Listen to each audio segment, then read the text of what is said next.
সিডনির মিন্টোস্থ রনমোর community সেন্টারে 26শে মে রোববার দ্বিতীয়বারের মতো Bangladesh ladies club Australia good morning Bangladesh নামে বিগেস্ট মর্নিংটির মূল আয়োজক ফ্যামিলিজ অব বাংলাদেশি কমিউনিটি সিডনির সাথে মিলিতভাবে সকালের নাস্তার আয়োজন করে।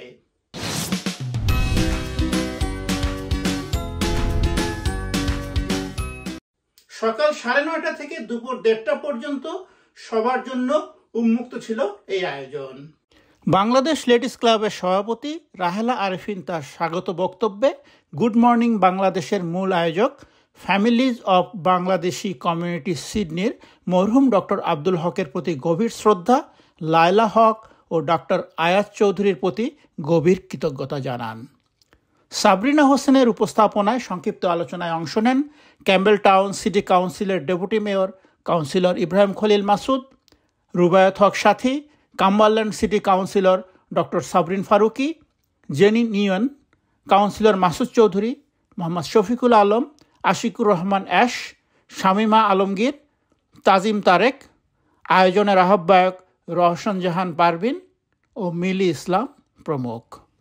Bangladesh ladies club Australia, families of Bangladeshi community Sydney, জন্মভূমি টেলিভিশনের ইভেন্ট ডাইরেক্টর কাজী রুবেল আলম এবং গুড মর্নিং বাংলাদেশ সকালের নাস্তার জন্য গরম পরাটা, গরুর মাংস, ভাজি, আলুর দম, সুজির হালুয়া, পুরি, সিঙ্গারা, সামুচা, লাবড়া, বিভিন্ন পদের মিষ্টি ও পিঠা, চটপটি ইত্যাদি তৈরিও বিক্রি করে। সকালের নাস্তার এই আয়োজনের বিক্রয়লব্ধ সব অর্থ নিউ সাউথ ওয়েলসের ক্যান্সার কাউন্সিল তহবিলে জমা করা হয়।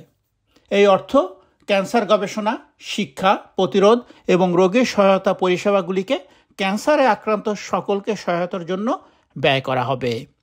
প্রতি বছর বিশ্বে ক্যান্সার রোগে বহু মানুষ মৃত্যুবরণ করে। অর্থ সংকটে ক্যান্সার আক্রান্ত রোগীরা ধুকে ধুকে মারা যায়।